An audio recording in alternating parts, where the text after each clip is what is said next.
In the fever-covered wards of mid-19th century Europe, physicians still clung to the ancient humoral theory that excess blood caused fever, inflammation, and melancholy. To make the practice of phlebotomy more efficient, and, they claimed, more humane, engineers devised a mechanical marvel that looked more like a medieval execution device than a piece of bedside equipment. The result was Lobb's rotary bloodletting machine, commonly called the bloodletting wheel. Form: the apparatus is a brass-capped, vertically mounted wheel about 60 cm in diameter, its hub driven by a hand crank or a small steam motor. Around the rim sit 24 equally spaced lancet assemblies, each a tiny steel needle connected to a hollow copper conduit. The outer rim bears an ornate enamel-filled rows of ironwork, giving the machine a decorative, almost apothecary craft aesthetic. The wheel rests on a polished oak base, and a leather-covered counterweight stabilizes the rotation, while a glass observation panel lets the practitioner monitor blood flow. Function: when the operator turns the crank, the wheel makes a smooth, measured rotation.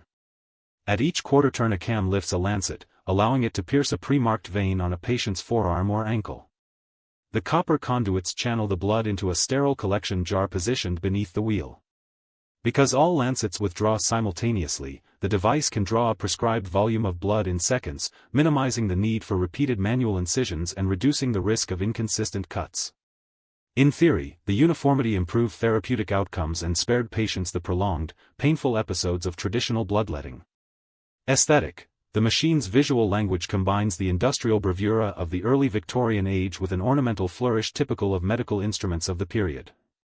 Polished brass gleams against dark oak, while intricate scrollwork hints at the era's love of symbolism, a subtle reminder that the act of bloodletting was, to its practitioners, a quasi-ritual purgation.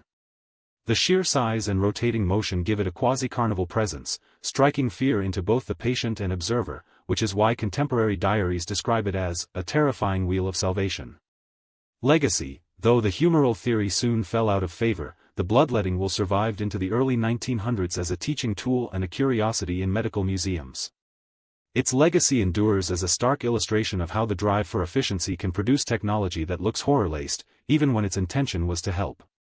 Today, the Kew Medical Museum's restored example reminds us that progress sometimes arrives wrapped in the veneer of terror.